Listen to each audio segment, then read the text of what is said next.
Right, I've got a pair of pliers here with the tips suitably modified to grasp the rewind button. So holding the sprocket on the inside to stop the shaft from turning, I can grasp it with the pliers and unscrew the button. The button goes into the cleaner, its return spring goes there, its washer goes in for the cleaner too. Here I've got the spring for the lock lever for the rewind button. Its job is to hold the rewind button in once you've pressed it in until you move the film advance again. Whereupon this lever swings across, releases the rewind shaft or the sprocket shaft and engages it again. So, 3 screws I've got to get out here that hold the film advance shaft to the camera body.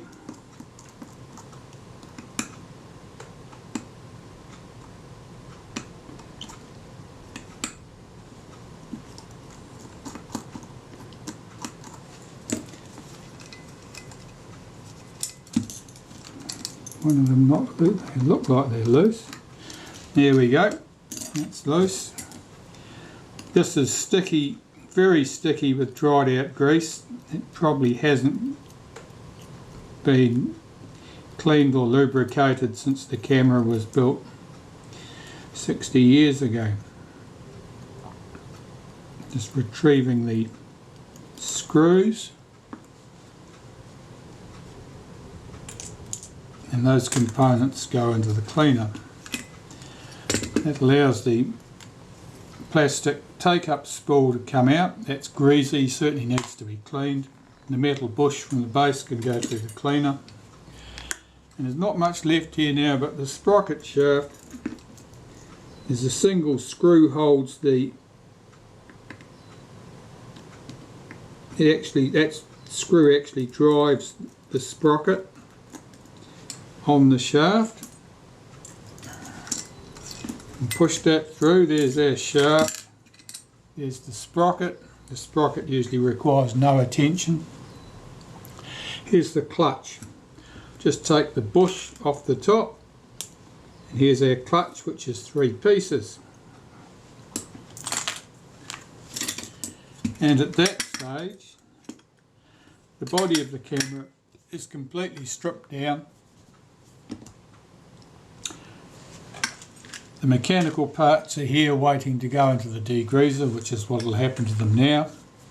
And then I can start the cleaning up process of cleaning the body, various other minor parts, and the shutter, the viewfinder. The top cover, there's very little involved in the top cover of a Retina Ib. So basically you'll just be cleaning this to make sure that it's clean, make sure that the glass is clean, front and rear, and that'll be good to go. This to the degreaser. I'm going to clean up the body casting here. And I'm starting with some naphtha to see if it'll lift off the adhesive residue.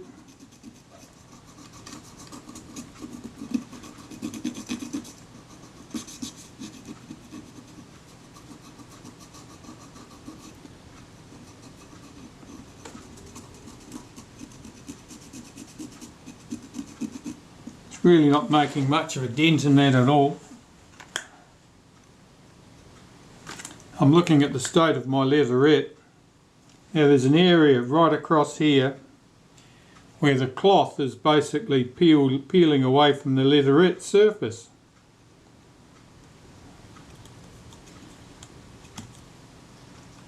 I'm reluctant to scrape that off the top cover because it will affect the way the leatherette lies. It won't lie flat if it's got a hollow there.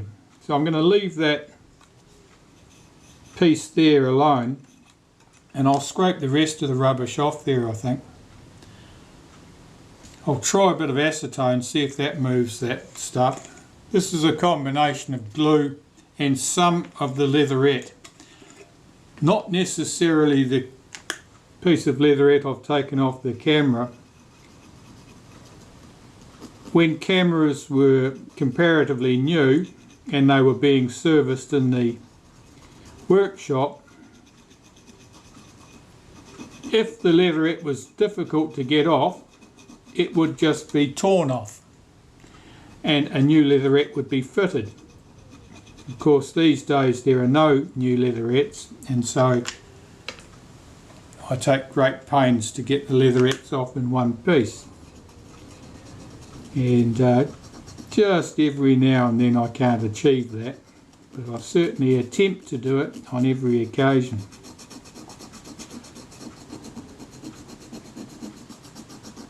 Well, this is certainly moving that stuff. I can use it at this end. I don't really want to use it at that end. I don't want to lift off that raised patch there, which is the backing of the leatherette. Just want to get it as smooth as I possibly can.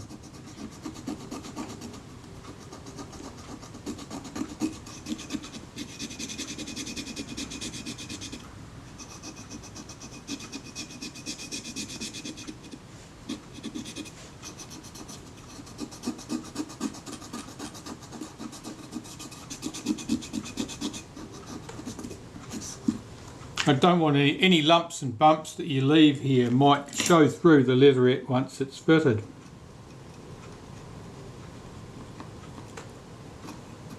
Just running my scalpel blade over it, make sure there's no high spots that are sticking up.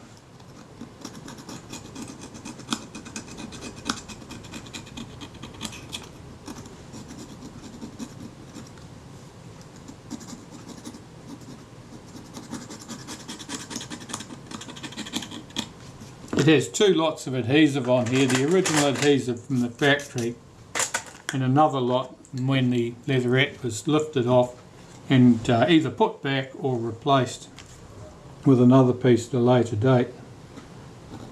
This stuff's quite thick.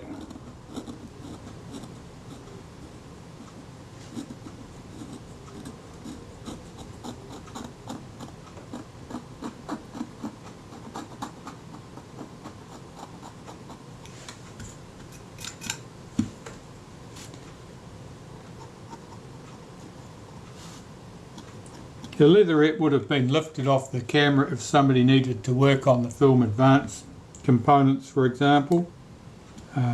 In some cases, a repairer may only peel back the leatherette as far as he needs to get access to that. In those cases, you almost always see a crease across the leatherette where it was peeled back the first time. You never get leatherettes to lie flat unless you remove them entirely and put them back as one piece. Otherwise you always end up with a patch in the middle, a crease of some sort. Of course it's on the bottom of the camera, it's not as though it's in public view causing you mental anguish every time you pick up the camera, unless you're very OCD.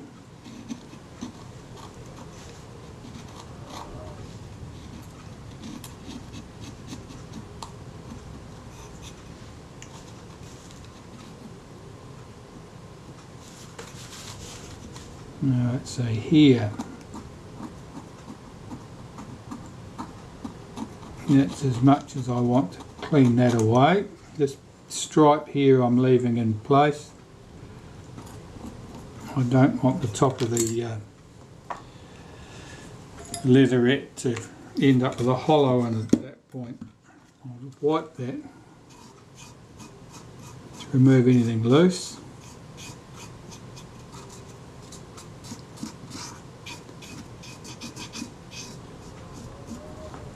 That's good.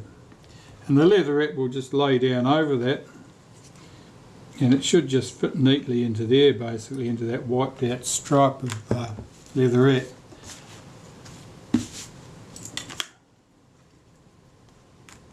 There's glue and other rubbish on the back of the leatherette, with all those high spots off, and I'll wipe the leatherette with naphtha before that goes back on the camera to remove loose adhesive, but also to remove any oil or grease, because otherwise the adhesive won't stick properly if the leatherettes are greasy, and that's not uncommon for the leatherettes to be greasy.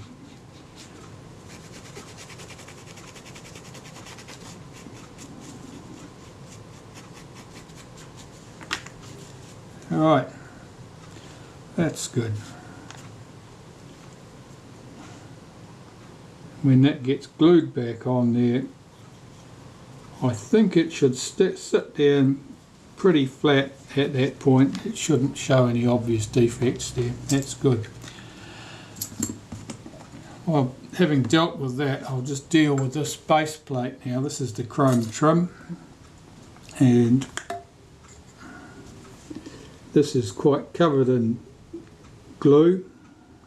2 generations of glue there, possibly even 3. And I can quite comfortably clean this with acetone without damaging anything, so I will do.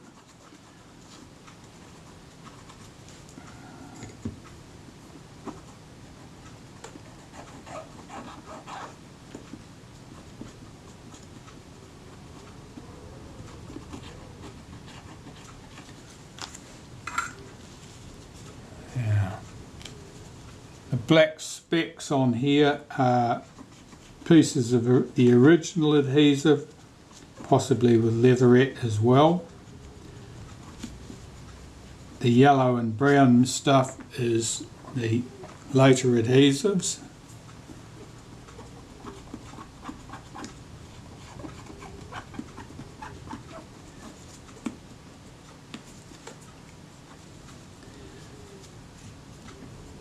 If people have been over enthusiastic with the adhesive putting leatherettes back, you can end up with problems. One problem you sometimes strike with retinas is if people have allowed glue to run down around here, around the rewind button, then it won't want to rotate smoothly. And I think you can actually unscrew when you're rewinding the film if it's a bit gummy in there.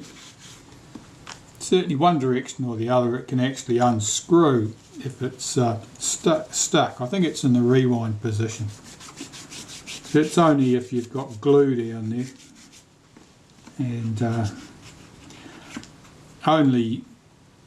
that is usually only a problem if the glue's been put on in an inappropriate way. The way I put the leatherettes on is I apply the adhesive to the leatherette, and then I apply the leatherette to the camera. Some people will apply the adhesive to the camera and then want to stick the leatherette to it, and since the instructions on the contact adhesive I use encourage you to apply adhesive to both surfaces, I'm sure some people do that too. That would be a very exciting thing to do, to put leatherettes on with contact adhesive used as contact adhesive is intended to be used, because you get no opportunity to reposition anything. With contact adhesives, as soon as it touches, it's stuck. Would be no good for putting leatherettes on, that's for sure. You need that working time to be able to push them about, make sure they're tucked in correctly. Contact adhesive would not give you that. Not if used as a contact adhesive anyway.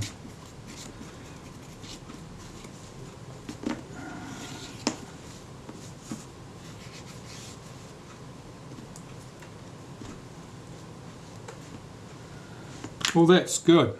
That's that piece cleaned up. Quite happy with that.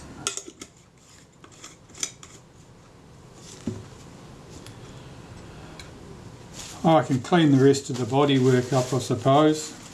All I've got to do to the body here is make sure that it's free from grit and dust and dirt and old glues, or old grease really.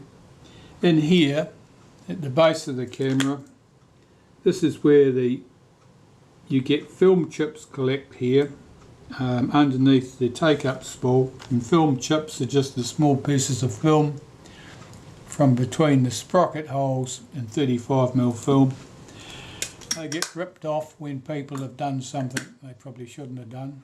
Typically it's trying to rewind the film without pressing in the rewind button first, or it can be getting to the end of the film because they didn't bother to set the frame counter correctly and giving it one last tug to get one more shot out of it, and the sprocket rips the film. However, there was only one single film chip in here. That's a good example. I'll clean this up. Okay, well, having dealt with the bottom of the camera and got rid of the rubbish there, I'm just going to clean the rest of the camera.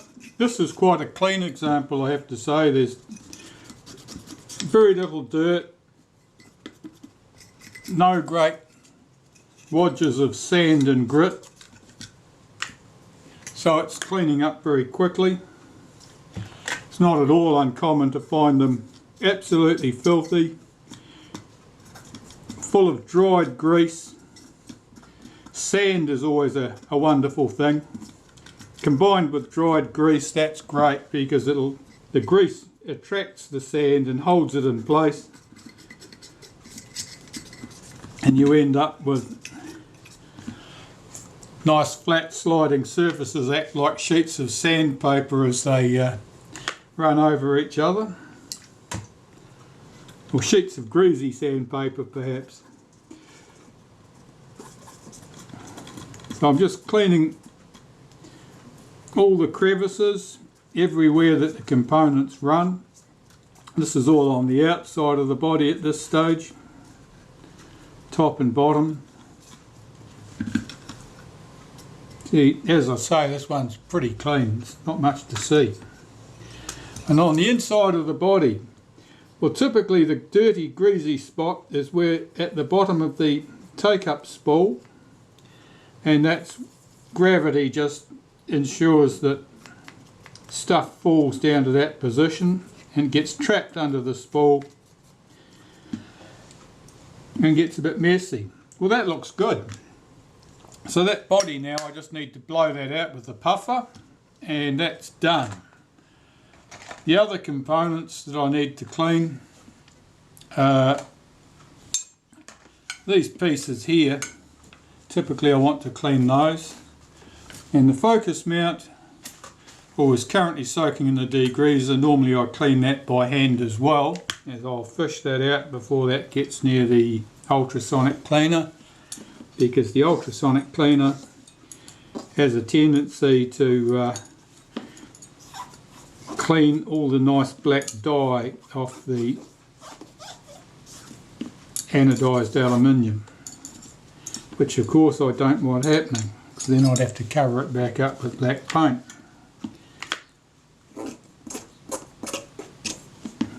The front standard typically is a bit greasy, particularly in the centre there where the focus helical and the focus mount is mounted. Just cleaning the front face. There's not much on a Retina 1B, of course, because there's no auxiliary focus scale. On the side here, that's where the finger that operates the shutter release runs. That needs to be clean and grease free, because otherwise that sliding finger will tend to stick, because broad flat surfaces tend to stick together if there's any oil. So broad flat surfaces, you generally want them running dry. Graphite powder is a good lubricant.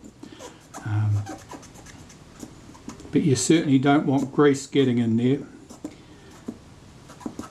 If you do use grease in a position like that, you may find it'll work fine originally, but over time, as the volatiles escape from the grease, you're left with just the sticky waxy base, and in that case you can be sure that things will be sticky.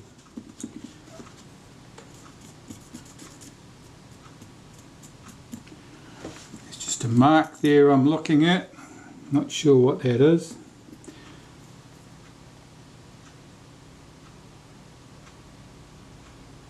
I don't know whether that's something stuck on there or whether that's a it might be a defect in the aluminium itself. Let's see, but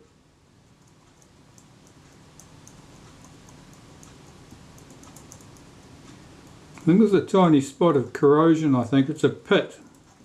It's a pit. Pits are alright. Nothing touches a pit because it's below the surface. It's bumps that cause you problems, not pits. That's good. This piece, this is the shroud that covers the bellows, of course, and this is the front standard, runs in this piece, runs on a couple of guides. Again, this is, you know, remarkably clean.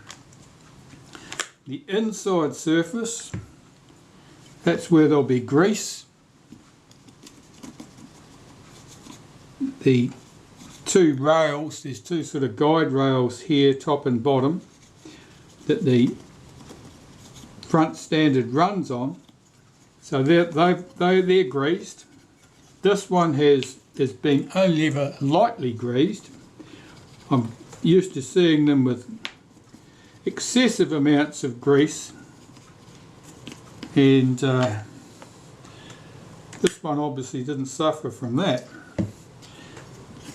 Components that are excessively greased just tend to be a great magnet for sand and dust, as I've said. This is remarkably clean and isn't requiring much work at all in order to clean these surfaces. You may wonder about this piece of felt on the bottom of that section. It's just a light trap. It's where your tripod, not the tripod, but the central bush here sits there. That central bush is used to mount the camera on a cradle. You can get a cradle to mount it on for a copying stand, things of that nature. They use that central bush as a locator, and then they use the tripod screw to fix it. But that just covers that up. That's just a light trap. That's just so that there's no light path through that bush. That's all that piece of felt does. It doesn't have any magical properties apart from that. This piece, well, this is just my take-up spool, of course, and this is quite greasy. So I'm just cleaning the inside of that. I'm using naphtha to clean this. I know that a quick wipe with naphtha won't hurt this plastic. That doesn't mean I would soak the part in naphtha and expect to get off scot-free. It just means I know that naphtha usually won't hurt this component if I'm using it, just giving it a quick wipe. So that's that piece done. What about this? So it's the door. Again, this is quite clean. The grease, instead of having just about having gone black from all the accumulated dust and filth, it still has its original yellowish colour, and that is no trouble to clean at all. That's good. So that's the major body components done. I do want to clean the focus mount. I'll get that. Right, the focus mount. Let's scoop all the grease and rubbish out of here. This has been sitting in the degreaser, so all this stuff is quite loose.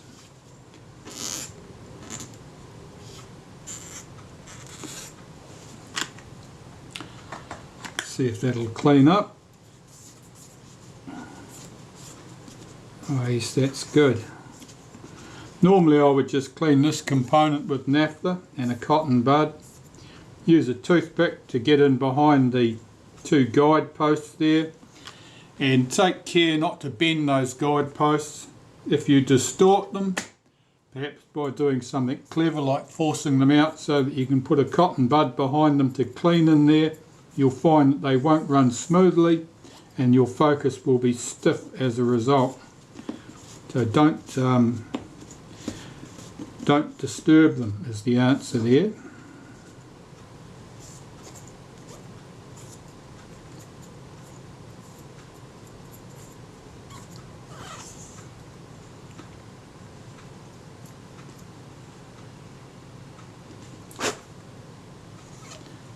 This has a bit of a speckled appearance, and it's the anodizing in here. The anodizing, the colour is not uniform. It looks like a speckled surface. The outside looks fine. The inside, of course, doesn't matter at all. The outside is mostly just there to look pretty as well, but the inside surface absolutely no problem. But it does have a bit of a speckled appearance in there. So that piece is done. What does that leave me now? Get those dirty pieces away. Oh, I've got to do the shutter and the viewfinder and the top cover. With the viewfinder, now the viewfinders on these typically have a little paper shim under them that sits between the camera body and the viewfinder body, and it sits at the back, which acts to tilt the viewfinder down slightly, and I presume they used that because otherwise people were cutting people's heads off in photos. I suspect that's the case. I'm looking at the state of the glass in this. It's got a fingerprint on the back. Of course, that's not uncommon. It's got a fingerprint on the front too. This is usually locked with a couple of spots of lacquer. I can't tell whether that lacquer is still intact or whether that is in fact already broken. I'm going to pull this apart now anyway. Slide that clip off. At the back there's a rectangular mask. The convex side goes outwards. There is a glass piece here with silvered rectangular lines on it for the frame lines. The frame lines go to the front, not to the back. And then the front piece, that has a retainer slid in from the back. And I'll see if we can get that separate.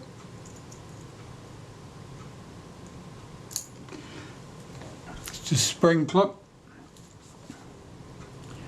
Then we have our glass piece here with the silvered lines on it. The rectangle is the smaller rectangle. The silvered lines go to the back. Then there's a mask, plain metal mask. Then there's